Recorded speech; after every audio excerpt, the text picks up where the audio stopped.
In today's lesson, I'm going to teach you a little bit about variable equations and how to simplify them.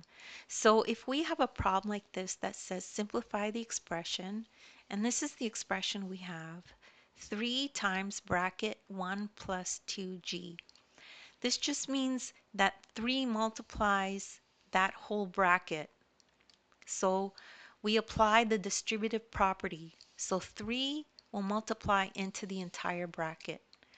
So first thing to do is multiply 3 times 1.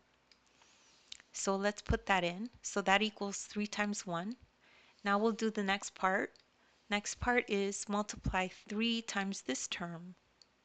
Okay, so that's going to look like this. Plus 3 bracket 2g. So now we can just simplify. So 3 times 1 equals 3 plus, and 3 times 2 equals 6g. Okay, so g could be any number. We just don't know what it is. It's a variable. It could be any number. It's not really something to be worried about or scared about. It's just a number that we don't know what it is. So basically, this whole term is just a number. Okay, so don't worry if you don't understand that right away. Just rewatch the video. You're probably one explanation away from getting it. As well, take a look at the description. There's links there to other videos of mine that I've done that are like this.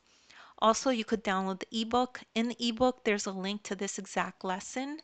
It'll take you right to this video, and you can follow along in the ebook as you watch the video. Please make sure to like and subscribe, and thank you so much for listening.